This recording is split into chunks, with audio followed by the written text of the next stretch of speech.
gitu. Atau mungkin suka banget sama baca, pokoknya aku suka sama baca gitu. Kadang kan ada ya yang memang orang-orang gitu, "Aduh pokoknya aku nggak mau deh Shelina gitu, aku nggak suka baca," gitu ya. Atau mungkin malah justru ada yang suka sama baca, atau mungkin anak-anaknya ada yang kayak anggot-anggotan gitu ya. Besoknya mau, besoknya lagi nggak mau, besoknya mau, besoknya lagi nggak mau, gitu. Nah, itu nanti tenang aja, tips and triknya akan dijelasin sama Pak Gong dan Bu Tias gitu ya. Dan nanti boleh teman-teman tanya langsung ke Pak Gong dan Ibu Tias mengenai apa sih yang pengen di-upgrade atau yang pengen ditanyakan demi mencerdaskan anak-anak untuk kedepannya. Nah, tak kenal maka tak sayang nih, mungkin boleh di next. Kalau kita harus pengen tahu gitu ya narasumbernya itu siapa ya sebenarnya ya gitu. Nah, narasumbernya itu adalah Pak Agung dan Bu Tias Tatanka. Nah, nantinya sebelum ke sana kita mau dengerin dulu nih sebenarnya siapa ya di balik sekolah Enuma ini gitu ya. Mungkin ke slide sebelumnya. Jadi tentang sekolah Enuma ini siapa sih nih yang menyelenggarai sekolah Enuma gitu ya? Kok mungkin itu sekolah atau satu instansi atau apa gitu ya. Nah, nanti akan dijelaskan oleh rekan saya yaitu Kak Tabita, Kak yang ada juga di tengah-tengah kita semua di sini. Halo Kak Tabita. Halo semuanya, kedengeran nggak suaranya? Kedengeran. Kedengeran dengan baik ya, semoga nggak Kedengeran. berisik. Selamat malam semuanya. Terima kasih loh, malam-malam sudah mau bergabung di sesi sharing. Walaupun biasanya kalau malam-malam capek ya kita, tapi ada baiknya kita santai. Selamat datang kembali ke petualangan digital pemula edisi malam hari. Terima kasih kepada Kak Shalina sudah boleh memulai acaranya, juga sudah menyiapkan untuk sharing session malam hari ini. Saya mau perkenalkan dulu tentang Sekolah Enuma dan juga siapa-siapa di belakang Sekolah Enuma ya, Bapak dan Ibu sekalian. Sekolah Enuma sendiri merupakan aplikasi belajar literasi untuk anak-anak, khususnya untuk anak 4 sampai 9 tahun. Nah, pada bulan Januari 2022 kemarin, jadi kurang lebih sudah 8 bulan lalu ya, kita meluncurkan aplikasi Sekolah Enuma Bahasa Indonesia. Nah, di aplikasi Sekolah Enuma Bahasa Indonesia itu apa sih gitu? Apakah itu hanya aplikasi yang membingungkan gitu ya? Digital-digital apa sih ini gitu? Nah, di aplikasi Sekolah Enuma Bahasa Indonesia, anak-anak kita, adik-adik kita gitu ya, murid-murid kita bisa belajar literasi mulai dari bentuk permainan, video, maupun juga buku-buku cerita anak, seperti itu. Harapannya adik-adik kita bisa belajar sesuai dengan jenjang kemampuannya melalui sistem gamifikasi, seperti itu. Nantinya adik-adik kita juga, bebas gitu ya menentukan ritmenya dan juga nanti mencapai tujuannya. Tapi masih dalam tentunya, tema petualangan digital pemula ya, belajar sambil bermain. Nah, dari mana nih Sekolah Enuma? Sekolah Enuma dibuat oleh perusahaan Enuma Inc., perusahaan yang bergerak dalam pengembangan aplikasi belajar anak. Ya, bertepatannya ada di headquarter-nya, kantor pusatnya ada di Berkeley, California. Nah, ini saya perkenalkan, ada Kakak Oktari. Ini Kakak Oktari bangun pagi, teman-teman sekalian dari SF San Francisco, dari California. Kakak Oktari terima kasih sudah bangun pagi-pagi. Nah, Kakak Oktari ini support untuk sekolah Enuma. Jadi kalau teman-teman udah ngelihat semua segala pertanyaan, segala video-video unik tentang sekolah Enuma, nih Kakak Oktari di sini ada di belakangnya, dalangnya ya kalau bahasa Indonesianya, ada dalangnya, ada Kakak Oktari. Nah, kemudian Kak Shalina di sini akan menemani kita tentang belajar bagaimana sih tentang sekolah Enuma, bagaimana sih caranya supaya anak-anak dan orang tua bisa belajar lebih enak, lebih nyambung seperti itu ya.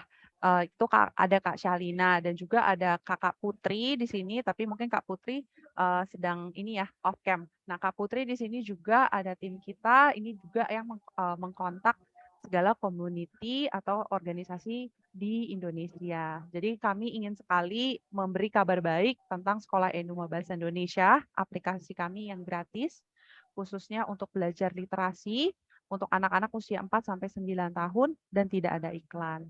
Nah, harapan kami ini kami mulai pertama ya, Kak Syah. Kami dari acara literasi seru ini bersama dengan Duta Baca Indonesia dan juga keluarga, yaitu ada Pak Gong dan Ibu Tias. Ibu Tias ini ada bekerja siang malam di Rumah Dunia yang nanti kita akan belajar. Nah, harapannya kita bisa belajar nih sama Pak Gong sama Ibu Tias. Karena sejujurnya kalau saya sendiri gitu ya ditanya, yang saya kagumi banyak-banyak ya, kalau nanti teman-teman mungkin suka literasinya. Kalau saya malah pengen tahu gitu ya, ini gimana sih Pak Gong sama Bu Tias bekerja sama supaya anak-anaknya suka suka belajar, terus nggak hanya suka belajar sih, tapi ya bertanggung jawab seperti itu ya, dan juga tapi tetap punya hobi gitu, jadi tetap have fun, itu sih. Jadi selamat datang kembali, teman-teman sekalian di Petualangan Digital Pemula edisi malam hari, seperti itu. Silakan saya kembalikan kepada Kak Shalina. Terima kasih Kak Tabita atas pemaparannya. Wah, berarti di sini Bapak dan Ibu langsung bisa unduh Sekolah Enuma Bahasa Indonesia. Itu bisa diunduh di Play Store maupun di App Store. Di gawai masing-masing ya. Di tablet boleh, di HP juga bisa gitu ya. Dan pastikan terhubung dulu sama internet ketika mengunduh. Setelah itu bisa dimainkan tanpa koneksi internet. Jadi ini benar-benar amat sangat useful sekali untuk anak-anak misalkan lagi mau keluar kota di atas gunung gitu ya, atau mungkin di pinggir pantai yang sinyalnya mungkin kedat-kedut gitu ya, tapi Sekolah Enuma bisa dimainkan di mana saja apabila sudah terunduh di perangkat lunak kita masing-masing gitu ya.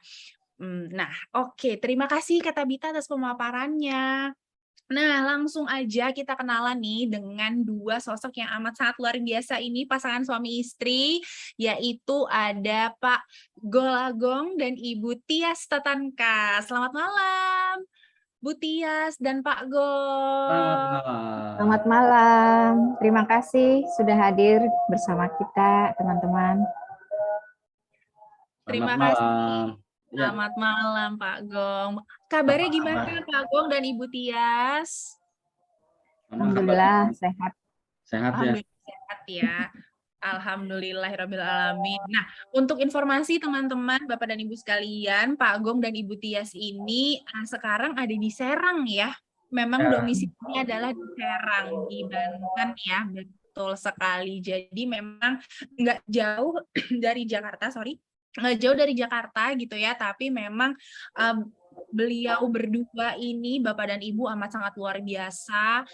Penghargaannya, apa yang dicapai, benar-benar berdua tuh saling mengikat satu sama lain ya, Bapak dan Ibu sekalian gitu.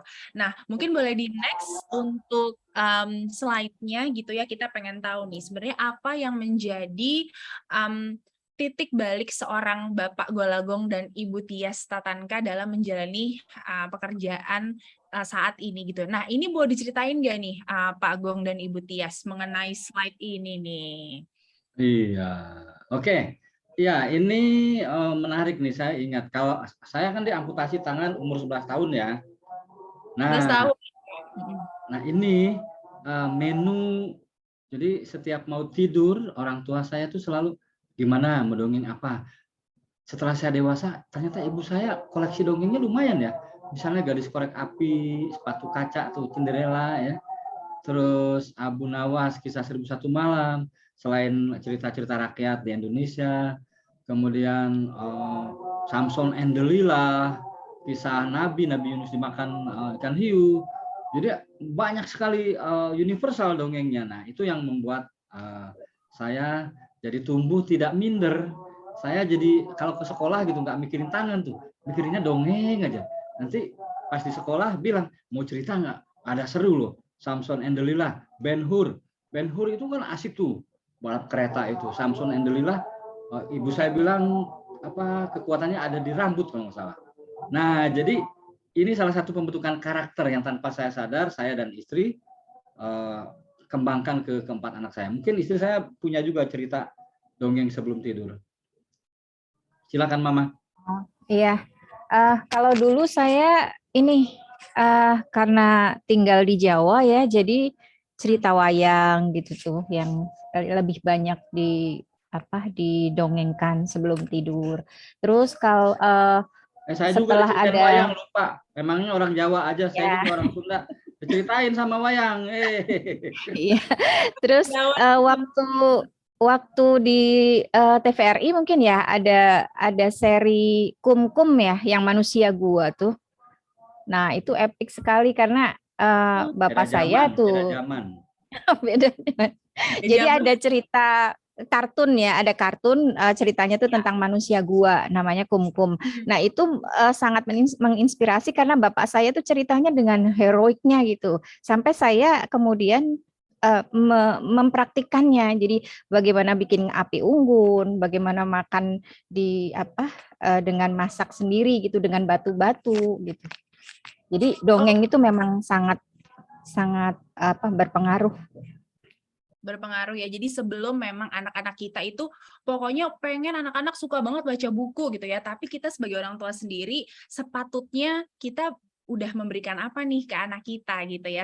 Sepatutnya tuh seperti itu gitu. Udah memberikan apa nih, ternyata Pak Agong dan Ibu Tias benar-benar didongengin dulu nih sebelum tidur karena bisa mempererat ikatan batin anak sama orang tua, quality time, bahkan melatih perkembangan kognitif dan kemampuan verbal serta memperluas kosakatanya ya Pak Agong dan Bu Tias ya.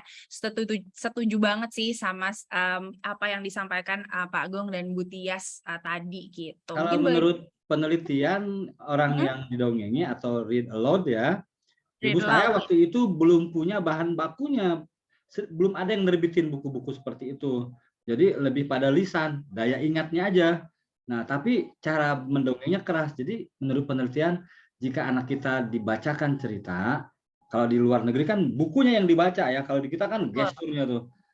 Nah, 1 tahun katanya lebih cepat perkembangannya, akselerasinya. Wah, luar biasa nih tips nih Bapak dan Ibu sekalian nih ya. Jadi membaca dengan keras ya Pak Agong ya. Ya, kalau dia cowok gantengnya 1 tahun lebih cepat. Kalau dia cewek gantengnya Waduh, lebih. luar Iya. biasa. Jadi apa? Saraf-saraf di wajah itu bersinar gitu. Iya, Itu iya, itu udah kan kita buktikan lah. ngaruh ke semuanya gitu ya, kayak efek Iya, domino ya Pak Agong ya. ya. Oke, nah mungkin boleh di next slide Kak Tabita. Nah ini yang tadi sempat Pak Nah, Agong iya. yang Nah, ya. itu Nah ini ya. gimana Pak Agong? Iya, jadi foto ini saya dapat tahun mau nikah sama Tias tuh diberikan sama bapak, nih fotomu katanya. 2 foto ini yang masih tangan 2 sama yang sudah. Jadi ayah saya bercerita, kamu itu sama ibu saya bangun tidur dari operasi, orang lain sedih, kamu ketawa senyum. Jadi kamu bilang nih, jadi apa yang saya katakan waktu itu bilangnya begini, Pak, Ma, tangan saya panjang lagi kan? Gitu. Kalau gigi copot tumbuh, rambut dibotakin tumbuh, cinta putus nyambung lagi. Nah, jadi ya gembira aja kata ibu saya, panjang lagi. Kalau ibu saya, bapak saya bilang, nggak mungkin dong kamu nih goblok apa tangan. Nah, ibu saya nggak bilang begitu, panjang lagi. Jadi di PHP-in, tapi itu bagus tuh. Jadi ke anak-anak kita, jangan pernah membunuh harapan. Jangan pernah membunuh harapan. Wah, Iya, boleh jadi jangan bilang begini, nih. misalnya, Bu, saya pengen jadi pilot, kamu nih nggak tahu diri ya, jangan didorong, ya gitu. Iya, jadi memang pemilihan kosakata itu juga tepat gitu ya Pak ya. Ya, Gitu. Yang sebelum anak-anak itu gemar melakukan satu hal, itu anak tuh harus kita tahu nih minat dan bakatnya apa, lalu kita bantu nah mereka gitu ya Pak ya.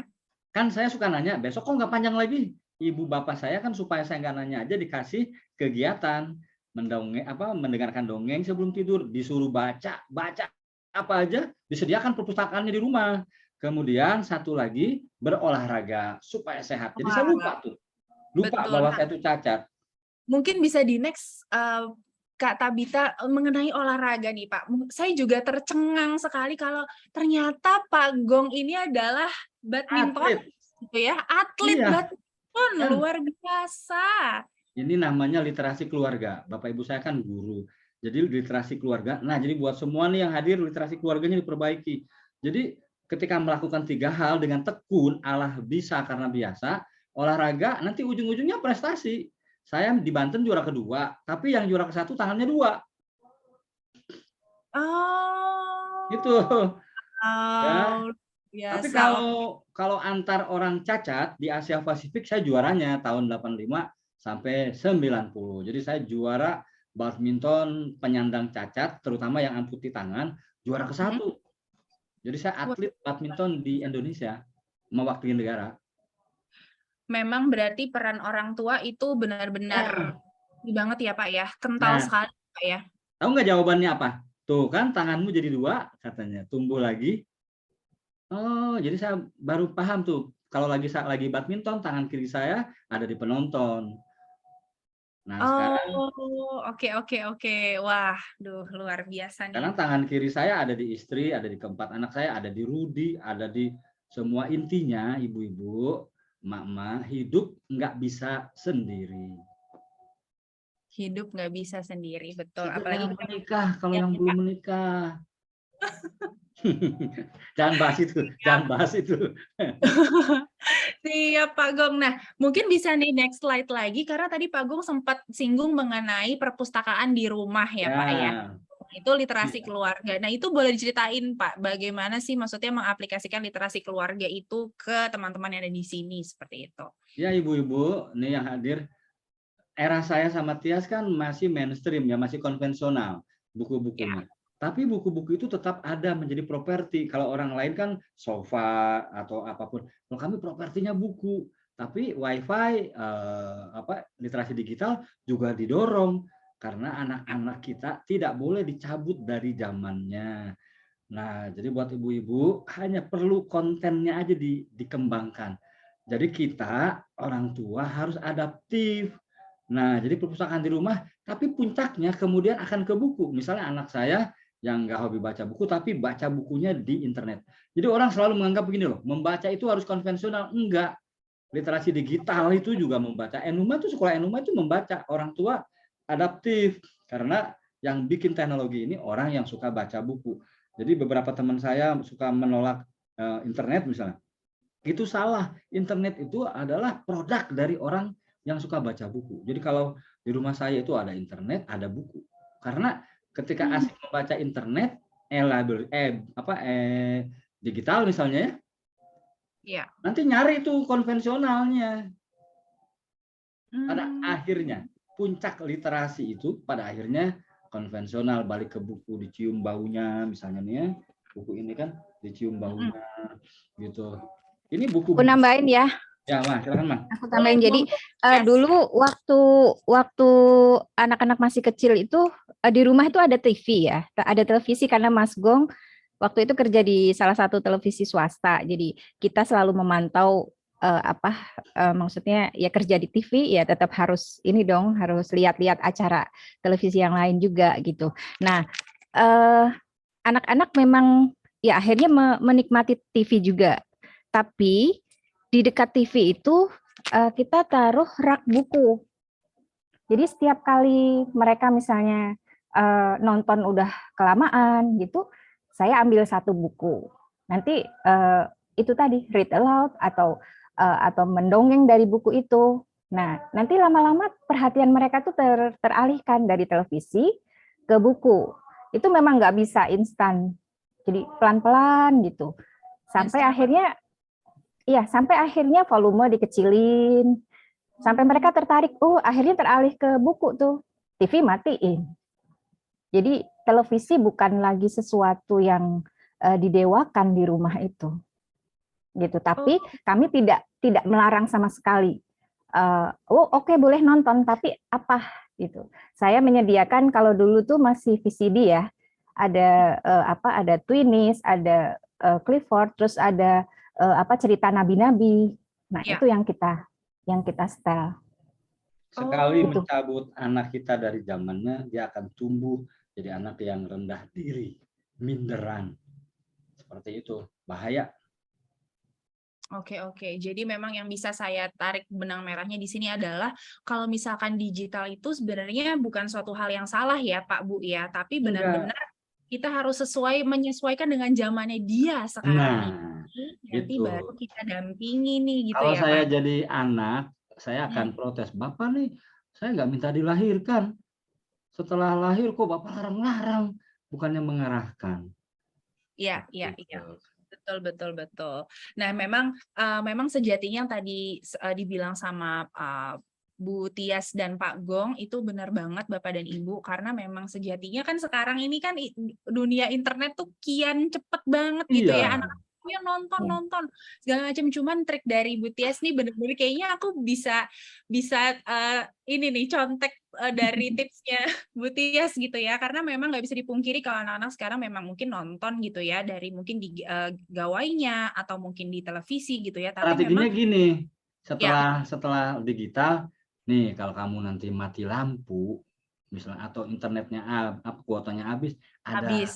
buku nih, Iya, iya, gitu. iya. Jadi jangan Betul, betul. dilarang internetnya.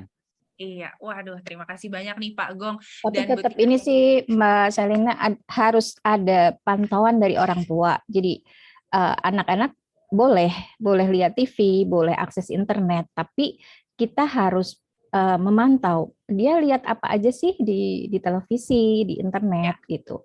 Jadi ketika saya kan waktu mereka masih kecil, saya suka lihat historinya karena mereka belum bisa hapus tuh di Ya. komputer. Searching apa aja nih gitu. Nah, di situ ketahuan ini tadi yang buka Google terus nyari informasi ini siapa nih? Ayahnya tuh, ayahnya. Jadi apa kita bicarakan gitu bahwa nanti ini ya nggak boleh ke sini ya. Terus termasuk Facebook itu dulu ada Facebook for Kids. Jadi ada yang mengawasi waktu itu, tapi nggak tahu sekarang kok nggak ada ya. Jadi anak-anak saya yang nomor 1, nomor 2 itu belajar bahasa Inggrisnya di situ di Facebook for Kids. Dipantau ada adminnya.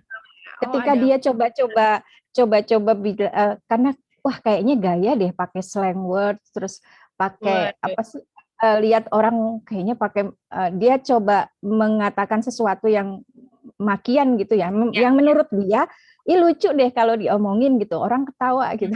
Langsung dia diperingatkan oleh adminnya bahwa itu nggak boleh dikatakan di depan umum gitu. Nah baru dia belajar, oh gitu. Sekarang kok nggak ada ya? Iya ya, mungkin mungkin kita tanya Metanya ya langsung ya. Halo, kenapa ini nggak ada gitu? Tapi sekarang kata Oktari masih ada Facebook Kids. Oh ada ya, masih ada ya? Oh masih Bu. Masih ya. Masih ada nih Oktari terdepan sekali. Kita bikin yang kelima anak kelima. Waduh, masih mau nambah anak lagi nih ya Pak Gong dan Bu Tias. Luar biasa gitu. Nggak apa-apa jadi 5 sekawan ya, kayak novel zaman dulu ya. 5 sekawan. Iya, mungkin bisa di next lagi Kak Tabita. Jadi ini adalah siklus yang tadi kurang lebihnya Pak Gong sempat mention ya dari Bapak Emak yang memang suka infografisnya lah ini ya, infografis. Ya, infografisnya kurang lebih ya sampai menumbuhkan Pak Agung menjadi duta baca Indonesia periode yang sekarang ini gitu ya, dari membaca, dongeng, dan juga suka olahraga yaitu badminton. Mungkin bisa di next lagi Kak Tabita. Mungkin Bapak dan Ibu di sini mau tanya apapun mengenai literasi, baca buku, itu nanti bisa di kolom komentar, dan juga monggo kalau misalnya mau tanya open mic juga boleh. Nah, ini adalah penghargaan Pak Golagong. Wah, banyak juga ya Pak ya. Berarti dari kota, terus dari tempat ke tempat yang lainnya, ini amat sangat luar biasa nih Pak. Penghargaan sampai di titik nomor 14 ini Duta Baca Indonesia 2021 sampai 2025 dari Perpusnas Republik Indonesia. Waduh, ini luar biasa berarti ya. Mungkin bisa next-nya lagi Mbak Tabita, kita move di berikutnya. Ini adalah profil dari Ibu Tias ini. Nah, Ibu Tias ini kan lahir tanggal 31 Juli ya. Sebentar lagi tahun. Ya. Iya, sebentar lagi ulang tahun, 3 hari lagi ya Bu ya, berulang tahun ya ke-22 ya Bu ya, Forever 22 gitu. Bikin awet muda yang pastinya gitu. Siapa sangka Bu Tias dan Pak Agung ini berdua awet muda, padahal udah punya anak 4 loh, Bapak dan Ibu sekalian ya. Dan ini adalah pendiri dan relawan dari Rumah Dunia, penulis novel anak, buku cerita bergambar, dan menerima Umi Award 2010. Ini boleh diceritain nggak Bu Tias mengenai yang ada di sini nih? Ini ada lukisan Aini, Mimpi Sauni, Hari-hari Angga. Ini apa nih Bu? Boleh ceritain? Jadi begini, Angga Aini sama Sauni itu adalah murid-murid saya di Rumah Dunia. Jadi waktu itu Oh, mereka oke. masih SD. Mereka masih SD. Nah, eh, di lingkungan kami itu masih menganggap bahwa buku itu nomor sekian gitu. Jadi begitu ada Rumah Dunia, mereka itu seperti anak-anak itu seperti punya tempat bermain, tempat apa ya, tempat mereka ya berlibur gitu. Jadi di antara mereka itu ada yang nggak bisa membayangkan bahwa setelah SD itu mereka bisa nerusin SMP gitu. Yang pertama itu sebentar, Sauni, dia mau lulus SD itu cerita ke saya bahwa Ibu, saya pengen nerusin ke SMP tapi nggak tahu nih, orang tua saya nggak ada uang. Nah, lalu saya bilang ke Mas Gong, bisa nggak ya kalau kita bikin buku lalu ditawarkan ke penerbit, royaltinya sebagian untuk ini, untuk apa, si Sauni ini sekolah gitu, melanjutkan sekolah. Nah, akhirnya saya wawancara itu Sauni. Sauni, kamu ngapain aja sih sehari-hari? Dia itu jualan kerupuk mie. Tahu ya, kerupuk mie itu yang Oh, hijau tuh, hijau kekuningan iya, atau kuning iya, kehijauan tuh. iya. Betul, Nah, itu betul. keliling tuh dia. Dan dia itu setiap jam 3 sore itu selalu lewat depan rumah saya. Anak-anak saya itu selalu nunggu di pagar. Teh Uni beli, Teh Uni beli gitu. Nah, itu dia memang sampai sekarang masih jualan ya, masih apa, jiwa entrepreneurnya itu tinggi gitu. Nah, dari wawancara dengan Sauni waktu SD itu, dia kelas 6, lalu saya sama Mas Gong bikin novel ini, Mimpi Sauni, diajukan ke penerbit, sebagian royalti itu kita serahkan ke Sauni untuk meneruskan ke SMP. Termasuk juga di sama apa, Aini, kemudian Angga. Ini juga kasusnya sama. Jadi mereka lulus SD di tahun berikutnya nggak tahu punya uang dari mana. Nah, lalu kami bikin novel sebagian royalti untuk masuk sekolah. Luar Gitu. biasa sekali Bu Tias dan Pak Agung. Jadi benar-benar yang menjadi hobi kita yaitu adalah menulis dan mencurahkan sesuatu ibaratnya ya. Benar-benar nantinya bisa membantu anak-anak yang memang mau melanjutkan ke jenjang sekolah selanjutnya gitu ya, ke tingkat Ya. selanjutnya. Ini ini menarik banget sih Bu, karena saya pun jadi nggak kepikiran gitu. Karena saya suka nulis, tapi kayak kalau membantu orang kayak gimana ya? Tapi idenya tuh benar-benar menarik banget gitu. Kenapa? Karena dengan kita membantu orang itu kan sebenarnya nggak perlu dengan kita langsung kasih sesuatu gitu ya, tapi benar-benar kita kisahkan dulu, kita ajak ngobrol, kita benar-benar motivasi dia gitu kan. Jadi dijadikan yang namanya ketiga novel ini. Wah, luar biasa nih Ibu Tias nih. Mau cerita ya? Boleh, boleh Pak. Waktu saya bujangan, saya misalnya di sebuah stasiun, ada anak kecil nyemir sepatu gitu ya, nyemir sepatu. Terus saya wawancara, jadi cerpen tuh. Nanti setelah jadi cerpen, saya balik lagi ke stasiun, saya cari anaknya. Saya bagi share apa royalti. Karena saya dapat idenya dari dia. Nah, ada cara-cara menolong seperti itu. Wah, luar biasa. Ini langsung ibaratnya otak kanan sama otak kiri saya langsung ting ting ting gitu loh Pak. Jadi sebenarnya apa yang kita punya, apa yang kita bisa, itu sebenarnya menolong orang lain itu bisa dengan cara seperti itu ya Pak ya? Iya, dengan literasi baca tulis itu. Inspirasi kita gitu. Nah, luar biasa banget nih Ibu Tias dan Pak Gong atas inspirasinya. Mungkin bisa di next lagi Mbak Kak Tabita. Ini benar-benar baru di tengah-tengah tapi udah kian memanas gitu ya. Ini tips-tipsnya dari Pak Gong dan Bu Tias. Nah, ini pertanyaan semua orang nih, Pak Gong dan Bu Tias gitu ya. Gimana ya cara suka sama buku? Bahkan sampai bersahabat dengan buku dan gemar untuk membacanya gitu. Kadang kan kalau misalkan kita nih di sekarang mungkin ada bapak dan ibu yang anaknya udah full PTM ya, udah full pertemuan tatap muka gitu, udah nggak PTMT lagi gitu. Udah full PTM 100%, mungkin ada juga yang hybrid gitu ya. Mungkin buku-buku yang ada di apa namanya rumah itu buku pelajaran males gitu nyentuhnya karena udah a priori duluan, aduh males deh pokoknya belajar gitu ya.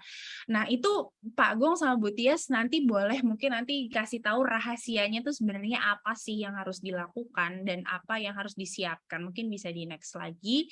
Jadi kita sama-sama menggali lebih dalam gitu ya mengenai apa sih yang bisa kita siapkan. Nah, ini Pak, nilai-nilai moral yang disisipkan dalam dongeng jadi karakter para tokoh di novel dan cerpen. Nah, boleh diceritain nih Pak Gong, monggo. Ya, jadi ini kan dongeng sebelum tidur. Ibu saya itu rajin, misalnya ada cerita yang paling saya suka yaitu Malin Kundang.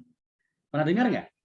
Pernah Pak, yang jadi batu ya Pak? Iya, jadi kalau malam-malam misalnya mau cerita apa, terus saya bilang gini, Malin Kundang, nanti kamu nangis. Saya suka nangis tuh. Kalau ngedenger Malin Kundang suka meluk, Mak, nanti saya kalau besar nggak akan jadi Malin Kundang. Nah, jadi nanti dikasih tahu tuh, jadi nggak boleh durhaka sama orang tua. Nah, cerita-cerita moral tuh banyak. Kayak si Kancil misalnya. Si Kancil tuh disisipkan moralnya bahwa nggak boleh mencuri. Kemudian, jadi banyak orang yang selalu beranggapan begini. Ini kebawa sama saya. Jadi kalau menyampaikan sesuatu pesan, tidak selalu harus dari tokoh baik. Oh, tidak harus selalu dari tokoh baik. Ya, Luar biasa jadi tuh Pak. itu udah dimulai dari kearifan lokal. Kayak Malin Kundang itu kan bukan tokoh baik. Iya. Tapi kita mendapat spiritnya, oh jangan durhaka sama orang tua gitu. Kayak si Kancil suka nyuri, jangan kayak si Kancil. Iya, iya, Kayak iya, gitu. iya. Terus Jadi banyak di dongeng-dongeng itu. Nanti di akhir ceritanya kalau dongeng dikasih tahu. Jadi dongeng dulu udah selesai. Jangan ketika dongeng nasihatin, bete anak. Jadi dongeng dulu aja. Dongeng, nanti setelah selesai baru gimana menurut kamu ceritanya. Nah, dibiarkanlah anak itu. Nah, ini yang karakter-karakter ini ada di novel-novel saya. Oh, nah, berbicara tentang novel-novel Bapak nih ya dan buku-buku yang Pak Gong dan Bu Tia sudah bikin gitu ya, sudah buat ya. Coba bisa di next slide nih, kata Bita. Ini udah ada berapa buku yang memang sudah dibuat? Nah, ada 125 buku. Beneran Pak? Ini 125 buku Pak? Iya, pas saya hitung-hitung tuh ada Wah, sih yang antologi gitu ya. Antologi saya hitung satu antologi, ada yang bersama dengan penulis lain. Tapi ya. dominannya saya hitung tuh memang sudah 126 malah sekarang nambah satu. 126. Nanti udah disiapin lagi yang ke 127 kayak gitu.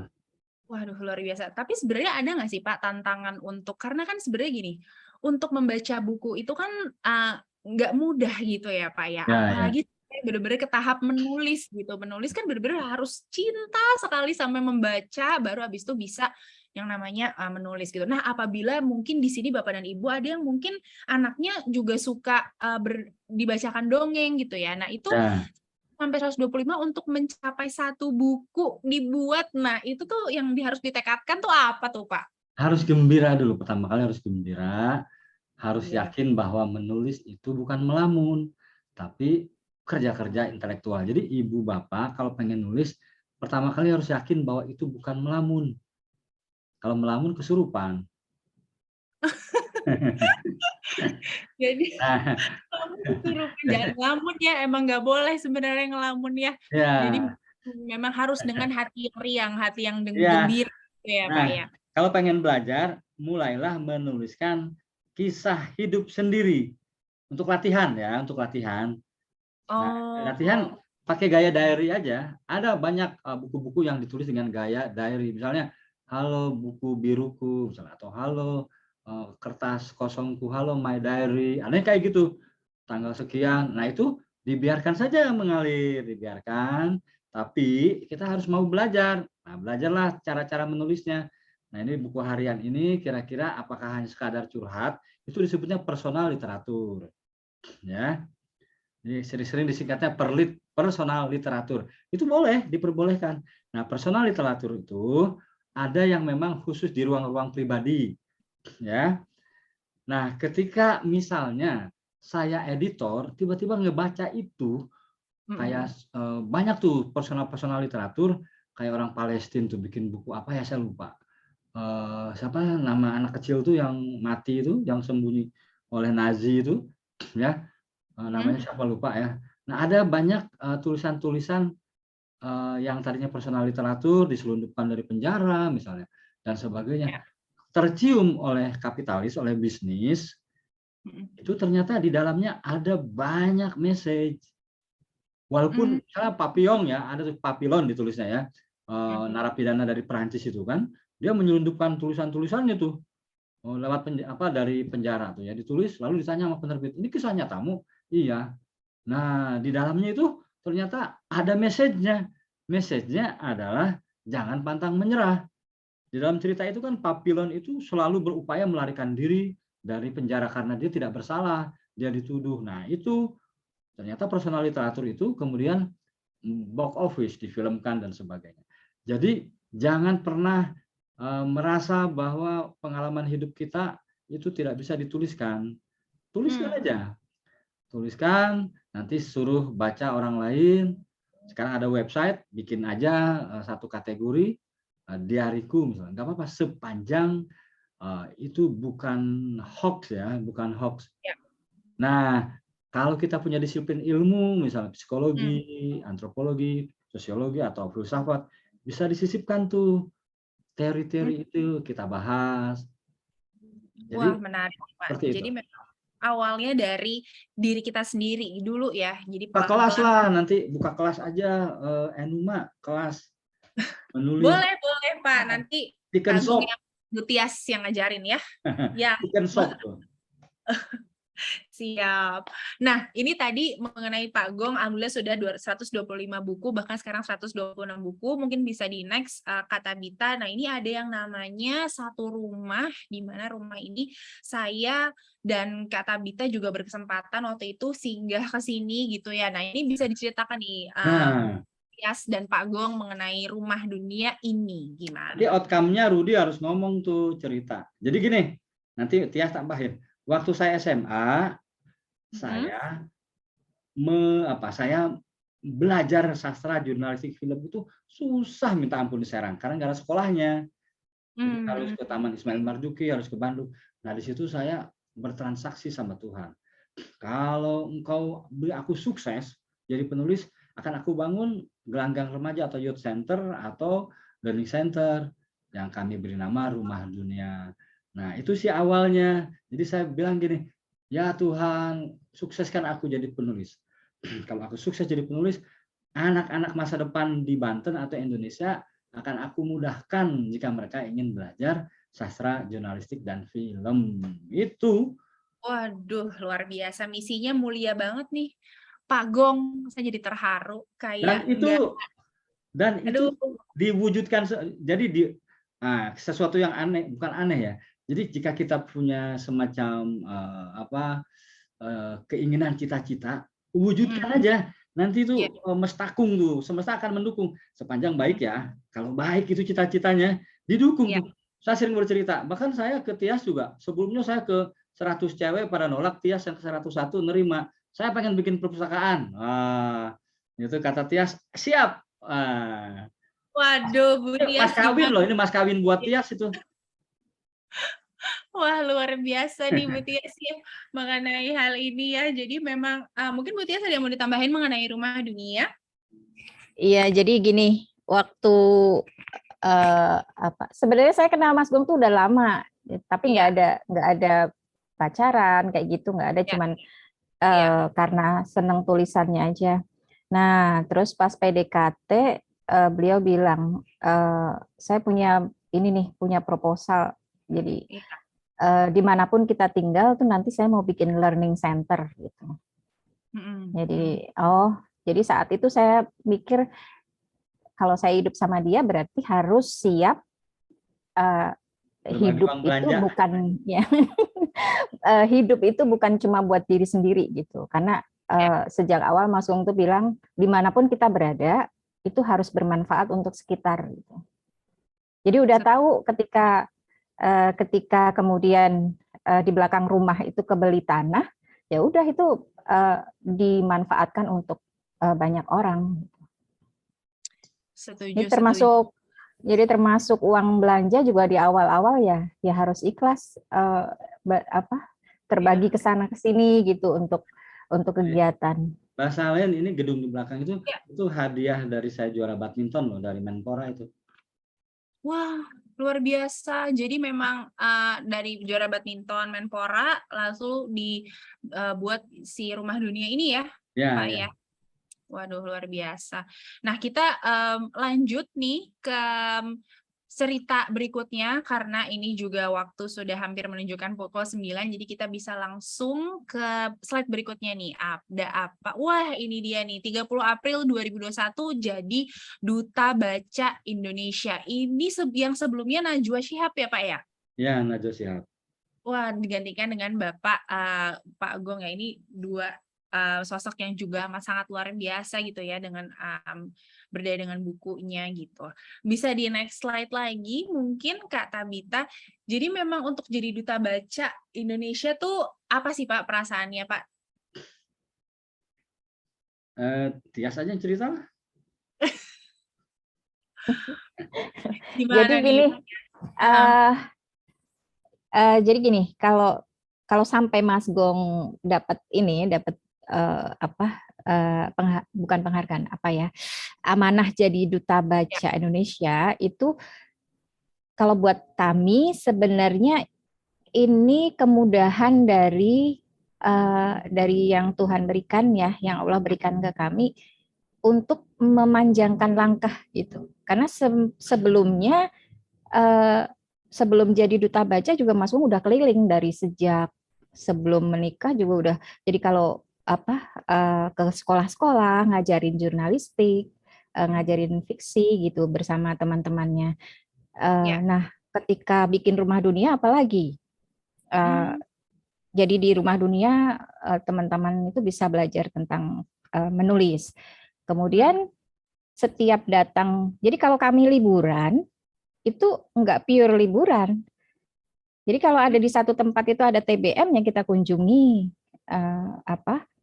dengan biaya sendiri ya tentunya. Kemudian kalau Mas Gong diundang untuk pelatihan menulis di mana gitu, itu extend. Pelatihan udah selesai tapi Mah mau ini dulu ya, mau extend ya. Oh oke. Kenapa? Karena mengunjungi itu tadi kantong-kantong literasi di pelosok di tempat itu gitu. Nah, sekarang setelah jadi Duta Baca itu lebih mudah lagi. Jadi negara memberi peluang untuk sana kemari, ya kerjanya tetap sama gitu. Dari dulu udah dilakukan. Termasuk sekolah Enuma mempermudah juga. Oh iya, dengan Enuma lebih mudah. Terima kasih. Iya. Sama-sama Pak Gong dan Bu Tias. Jadi memang benar-benar untuk jadi Duta Baca ini misinya amat sangat mulia sekali ya untuk benar-benar memajukan literasi ke seluruh lapisan, ke seluruh pelosok yang ada di Indonesia ini ya tentunya. Wah ini terima kasih banyak loh Pak Gong dan Bu Tias sudah mau seberdaya ini untuk memajukan anak-anak Indonesia. Saya sampai merinding nih Pak Bu karena nggak banyak gitu ya orang yang peduli akan sesama apalagi terhadap anak-anak gitu sebenarnya ya. Banyak Salin cuman nggak ketahuan. Banyak. Nggak ketahuan ya. Benar-benar setuju. Oke, nah ini apa saja nih Pak Gong dan Bu Tias rahasianya? Mungkin bisa di next slide lah rahasia yang pertama nih ya. Supaya anak itu bisa gemar baca buku, bahkan suka dan cinta sama buku. Nah ini adalah bernilai ekonomi tinggi. Nah mungkin dari Bu Tias atau Pak Gong boleh dijelasin. Satu dari saya dulu ya. Jadi waktu saya SMP, itu nonton film. Film itu berdasarkan novel. Lalu saya bacakan beritanya di koran Kompas, pokoknya koran waktu itu sih kami langganannya Kompas sama Suara Karya. Waktu SMP tuh kelas 1 setelah diamputasi tadi ya, ada film. Saya selalu nonton tuh berdasarkan novel. Saya berpikir wah ini dibaca di situ penghasilannya besar gitu ya, dapat duit dari ini diterbitkan di majalah, dibukukan ada 3 tuh.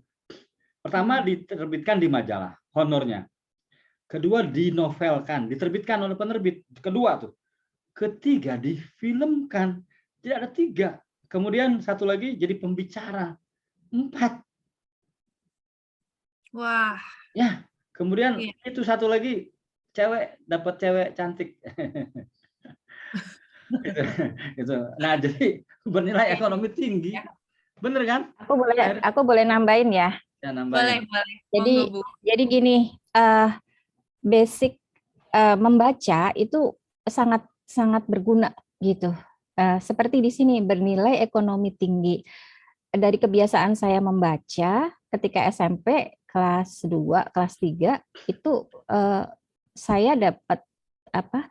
Jadi tulisan saya dimuat, Mm-mm. kemudian dapat honor.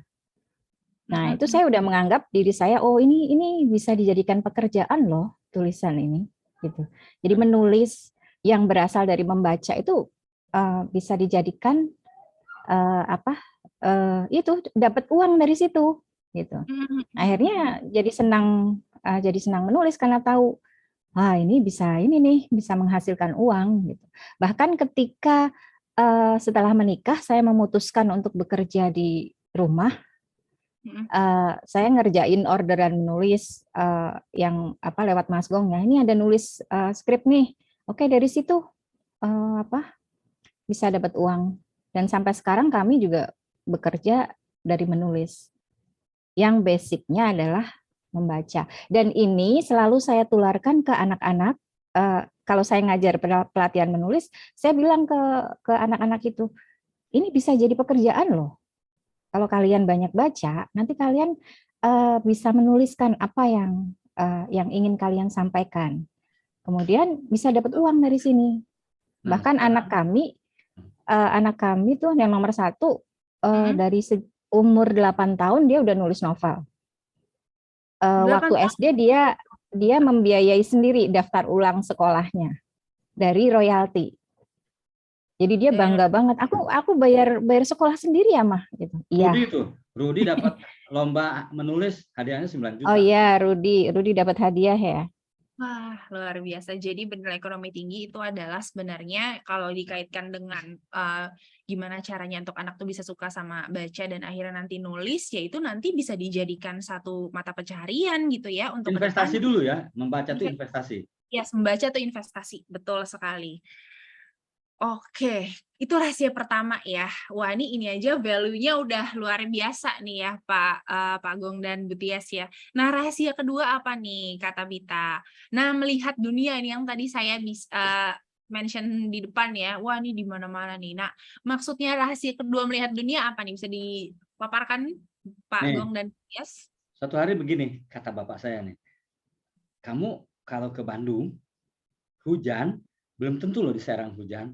Jadi dibuktikanlah, saya sampai di Bandung, lalu saya telepon ke rumah, ke Telkom ya. Kalau sekarang kan pakai handphone. Saya harus masuk ke, dulu ada apa sih namanya dinas.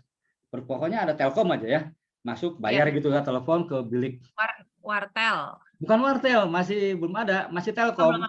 Kantor telepon aja, kantor telepon. Datang masuk ke bilik, bayar gitu ya.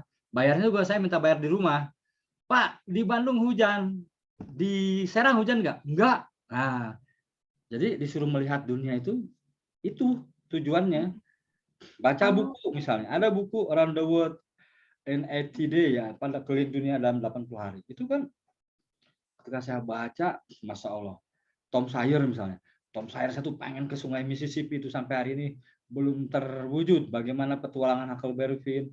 Nah, membaca itu, kenapa saya gemar membaca? Kalau saya nggak punya uang untuk traveling, ya saya bisa melihat dunia tuh di buku. Di buku ya. Betul. Kita jadi tahu gitu ya, Pak.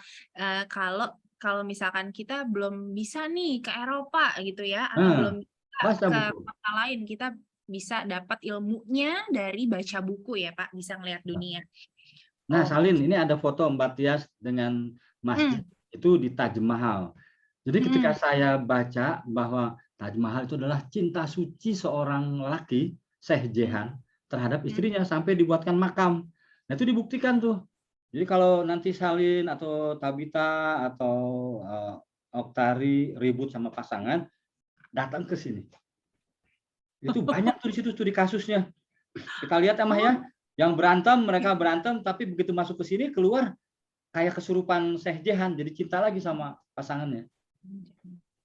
Nah itu. Iya, ini yang rahasia kedua ini Mbak Selin dan teman-teman. Jadi gini, ketika ini tahun berapa ya? 2012 tuh ke keliling 7 negara sama Mas Gong. Ini di sepanjang perjalanan itu saya tidak boleh selalu melihat internet. Termasuk Oh, ya, jadi termasuk arah ya, itu oke. harus nanya ke orang-orang.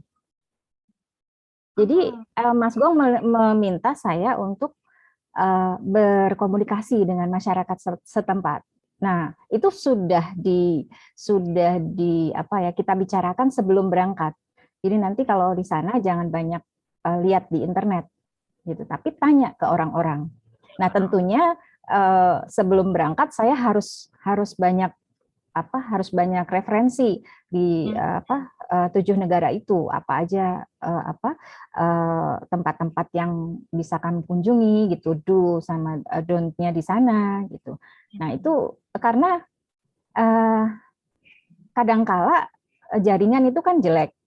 ya, Jadi, nah, dengan tanpa jaringan kami harus tetap bisa jalan gitu, tahu arah gitu, tahu bagaimana, tahu dan apa dan bagaimana, tahu apa, pokoknya 5W1H yang mau ditanyakan. Itu ada Itu yang nanya tuh dari membaca. di room chat, ada itu di chat ada yang nanya, oh ada yang Mbak nanya. Salin apa? Ya. Oh, Oh, eh, Mbak oke. Diana. Ini ada yang nanya dari Bu Diana nih, kalau misalkan suka baca komik, apa harus dibatasi ya Mbak Tias atau Mas Gong supaya dia beralih suka baca buku lain? Saya waktu diamputasi itu di Jakarta, yang saya baca pertama kali Tom Sawyer. Tapi setelah itu komik yang saya baca banyak tuh.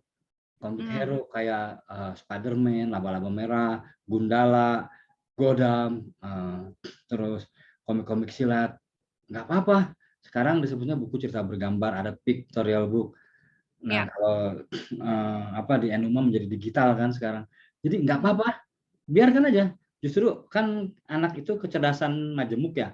Ada visual spasialnya, kecerdasan gambar, ada yang kinestetis dan sebagainya.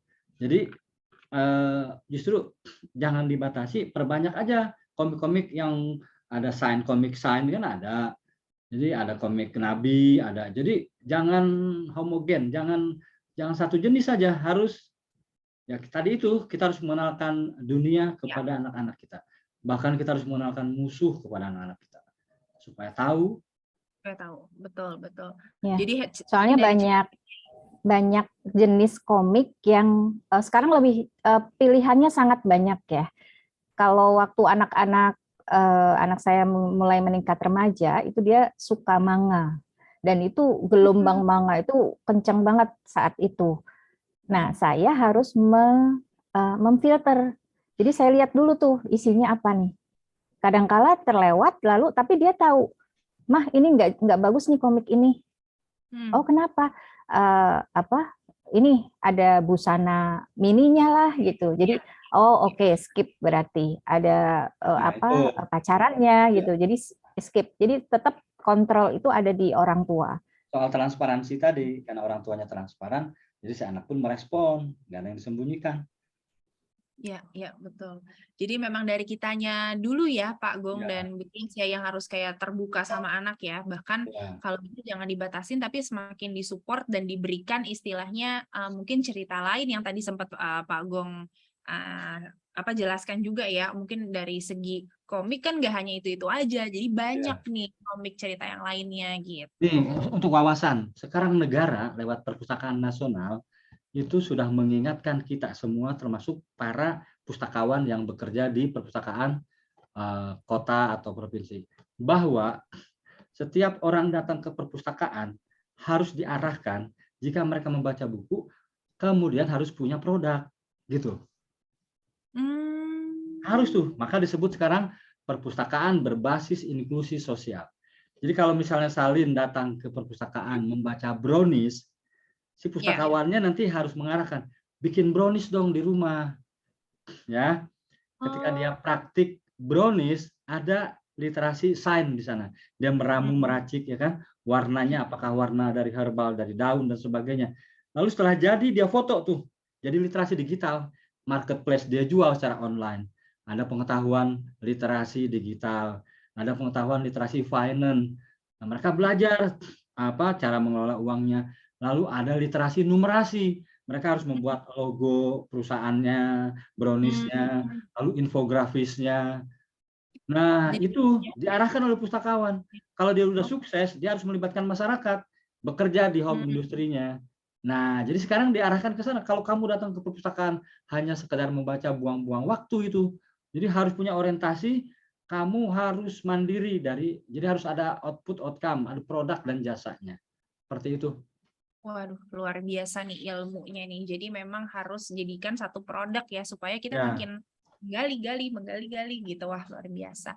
Nah, ini rahasia ketiga nih, Bapak dan Ibu sekalian, merdeka belajar membaca dengan berbagai cara. Nah, ini menarik nih. Kadang kan kita terlalu monoton ya, kayak satu cara aja gitu bacanya. Nah, ini boleh dari Bu Tias mungkin ya untuk rahasia ketiga ini maksudnya apa nih? Merdeka belajar membaca dengan berbagai cara. Nah, ya. Jadi dari 4 anak saya itu cara belajarnya beda-beda. Ada yang dibacakan langsung ngerti dan respon gitu. Tapi ada juga yang harus dengan gambar, ada yang dengan gerak.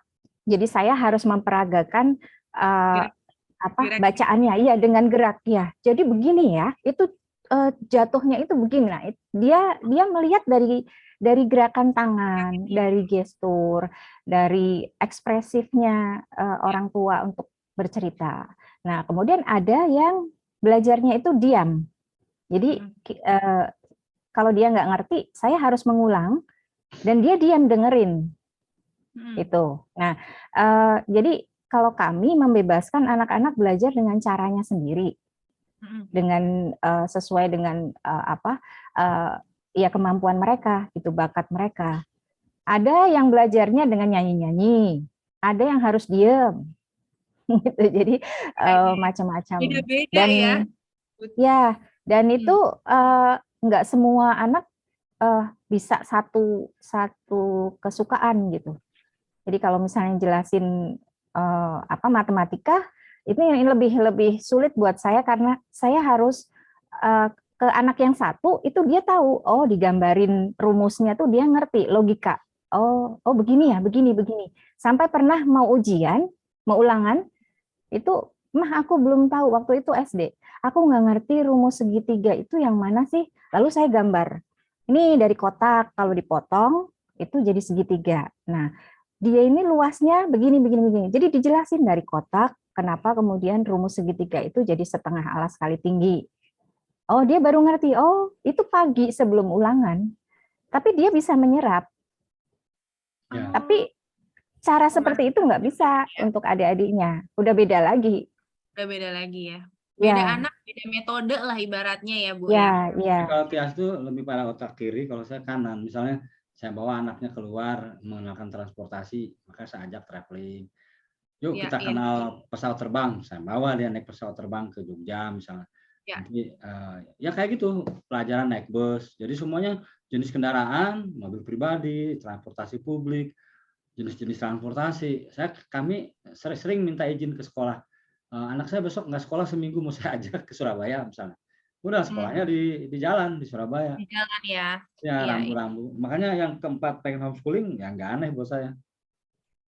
Iya, betul Pak. Karena memang kadang tuh kita sebagai orang tua gitu ya, terlalu memaksakan kayak pokoknya anak ini harus bisa dengan cara saya gitu. Padahal sebenarnya kita nggak tahu gitu ya, anak itu ternyata dia mungkin di visual kah atau mungkin di auditori gitu ya, atau mungkin di kinestetika harus gerak-gerak. Karena kalau Kak Tabita tuh saya belajarnya diam, lalu habis itu banyak nanya dan praktek sendiri sampai gagal, lalu nanya lagi gitu ya. Mungkin, nah itu dari Kak Tabita. Kalau mungkin dari saya orangnya kinestetik banget nih Pak Bu. Jadi kalau misalkan ngafalin itu harus pakai gerakan. Ngafalin nomor telepon misalkan 0813 gitu, berapa sekian, itu saya nggak bisa ngafalin 081, itu kan mungkin auditori ya. Kalau saya tuh harus ngebayangin ininya, tombolnya, jadi harus 081 gitu. Jadi memang harus belajar tuh ya beda-beda ya, karena mungkin orang-orang tuh ya butuh tahu gitu kalau oh ternyata anak kita yang pertama sukanya apa, anak kita yang kedua sukanya apa, yang ketiga sukanya apa. Jadi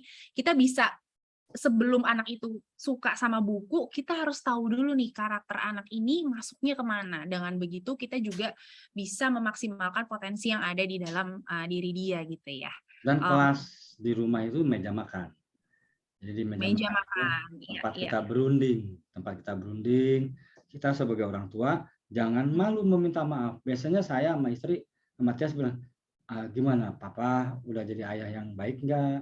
Apa kesalahan? Jadi nanti si anak juga, kamu harus minta maaf kalau bikin salah. Nah di meja makan itulah, nah misalnya si anak yang nomor 3 tiba-tiba saya pengennya dia belajar badminton, tiba-tiba dia bilang saya mau sekolah film. Padahal anak itu punya peluang untuk masuk di negeri, tapi dia milih akademi film di Jogja. Nah itu kita harus paham itu. Jadi tanya keinginannya, kamu lulus sekolah mau kemana? Jangan, kamu lulus sekolah harus masuk ke sini ya, pokoknya duitnya beres dari ayah. Oh iya ya, jadi memang benar-benar ibaratnya kalau orang-orang bilang kita berusaha untuk mencontohkan ya supaya anak-anak bisa mempelajari. Tapi jangan ditiru juga lah, jangan ditiru juga. Ada yang orang tua yang senang memang dengan cara doktrin, anaknya tuh sukses juga. Ada yang anaknya sukses. Jadi intinya ini sharing aja ya, berbagi pengalaman. Oke. Nah ini rahasia yang keempat nih, Pak Agung dan Bu Tias, bercita-cita tinggi. Nah ini ada wah ini keempat anaknya Bu Tias dan Pak Agung, betul ya? Iya, iya saya udah buktikan nih. Kalau misalnya nih, Pak? ada anak, misalnya saya punya teman, anaknya dilarang ini itu, ketika saya tanya cita-cita, sulit jawabnya. Karena dia takut, orang tuanya sendiri sudah membatasi dunianya, sudah mencabut yang orang tuanya menyebarkan ketakutan gitu ya, bahwa ini nanti begini, ini nanti bahaya gitu dan sebagainya. Nah itu anaknya tumbuh jadi minderan. Anak saya empat-empatnya ini saya latih gitu, walaupun belum sempurna ya, saya latih tapi udah berani mengungkapkan cita-citanya, walaupun berubah-berubah ya, berubah-berubah. Nggak apa-apa, justru dialog itulah penting tuh.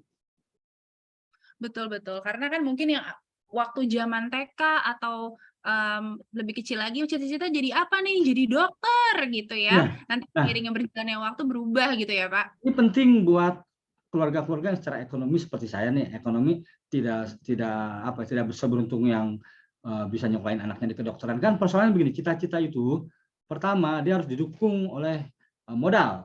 Itu yang pertama ya. Kalau punya modal mudah mengucapkan cita-citanya. Kadang-kala kalau anaknya susah ngomong, orang tuanya bantu. Jadi dokter aja ya, pokoknya biaya papa yang ngurusin. Tapi ada yang cita-cita tidak didukung oleh modal, maka perpustakaan atau membaca jalan keluarnya. Banyak orang yang sukses karena membaca. Nah, saya termasuk karena membaca bisa sukses. Mbak Tia, silakan bercerita soal cita-cita. Ya, jadi kami dari kecil itu memberi ngasih tahu bahwa nanti kalau kalian sekolah ke sini itu kalian jadi ini. Nanti kalau kalian pilih bidang ini nanti profesi apa saja yang dari situ. Kemudian di mana mereka? Mereka mau di mana, mampunya di mana gitu. Nah, ketika yang nomor 1 dia lulus SMA pengen ke sastra Cina, tapi nggak keterima.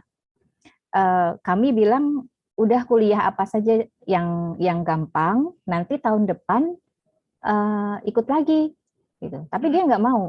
Aku nggak mau kuliah asal. Jadi dia pilih kursus Mandarin.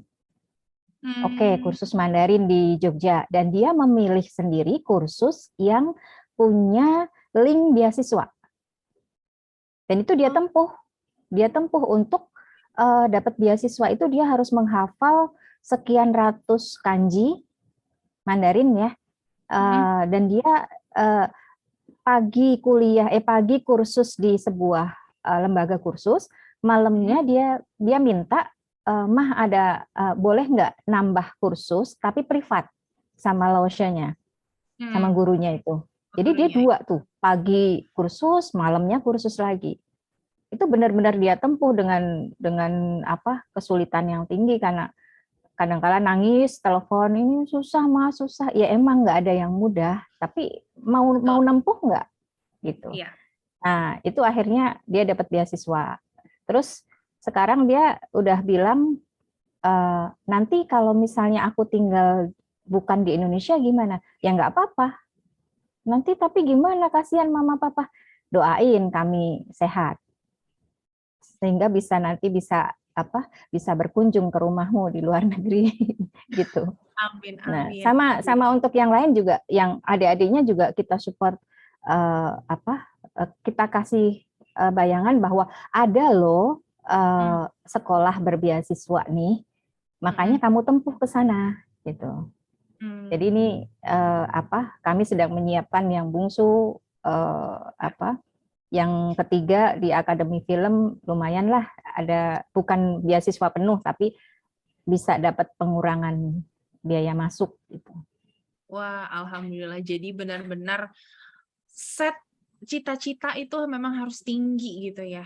Kalau Iya. kata Dan Bung itu Karno kan gitu ya. kita kasih tahu bahwa modalnya ya dengan baca. Modalnya Mereka nggak harus jadi penulis gitu. Mereka nggak harus jadi penulis, tapi mereka harus tetap baca.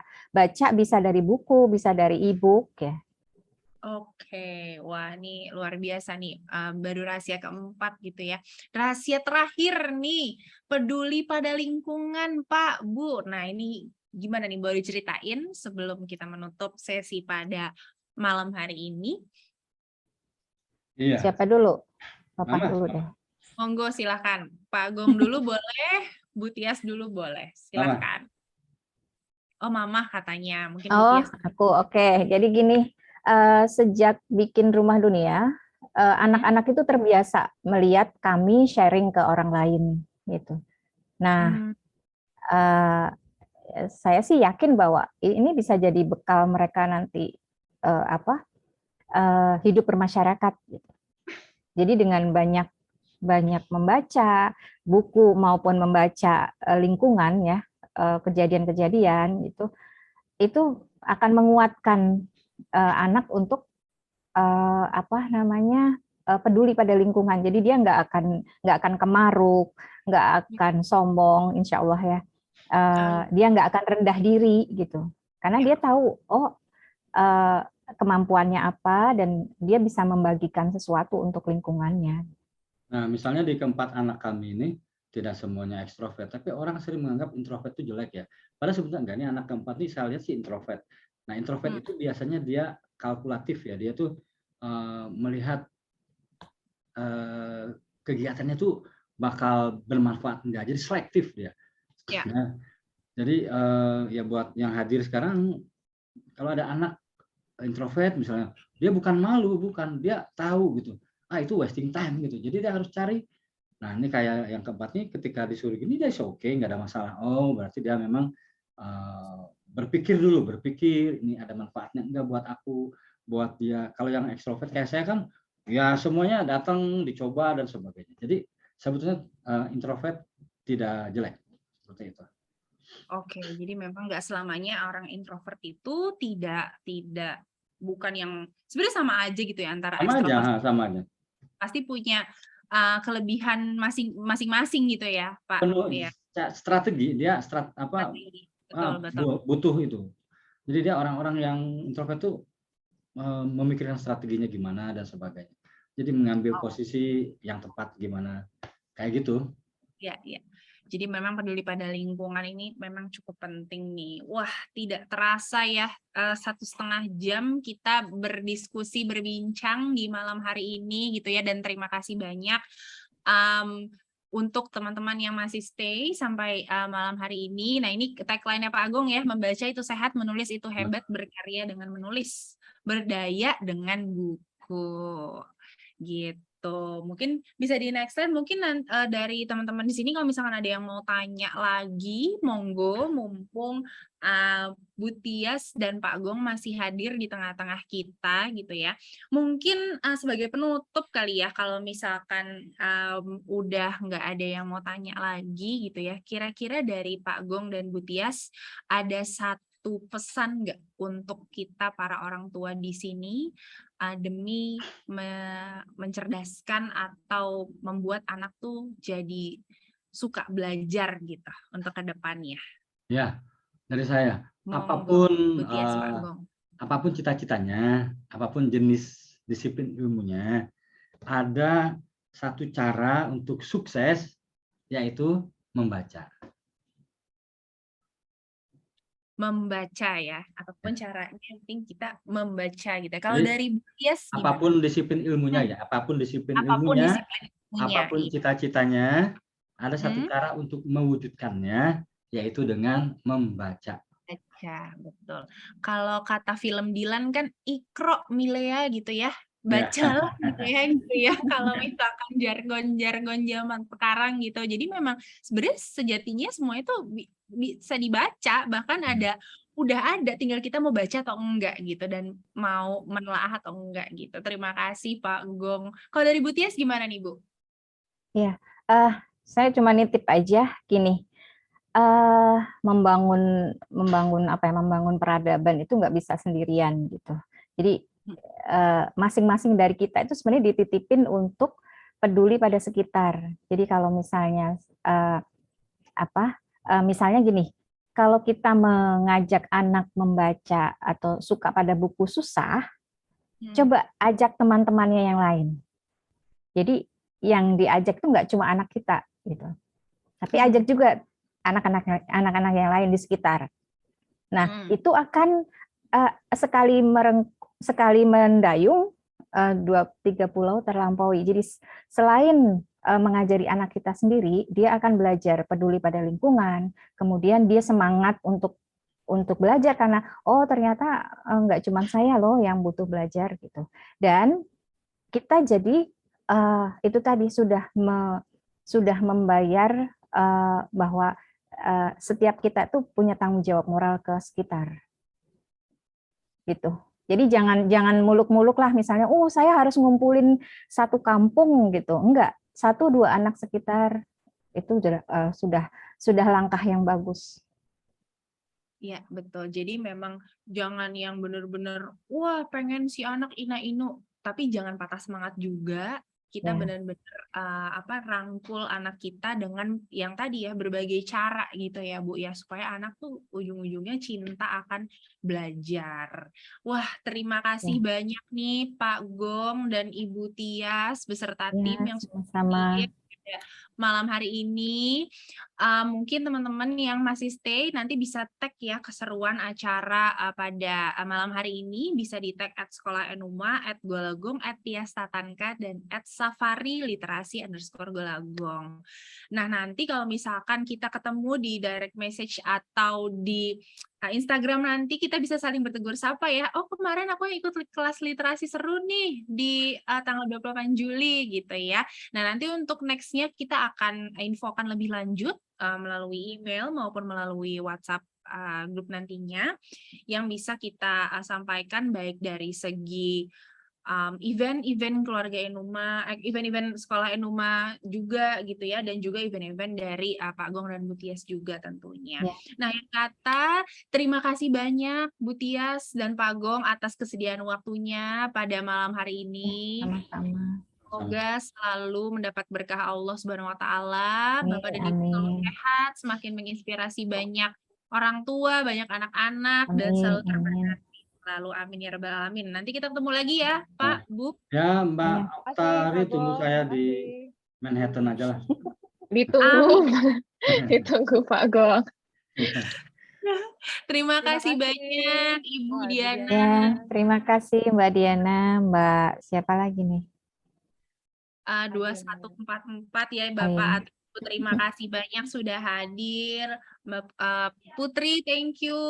Terima kasih Kak Tabita, Kak Oktari, Bu Tias, Pak Gong. Ya, Kami Om Rudi, makasih.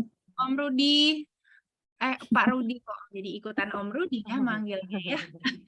Pak Rudi, terima kasih banyak atas sediaan waktunya pada malam hari ini. Semoga yang disampaikan Pak Gong dan Bu Tias bisa bermanfaat ya untuk kita semua.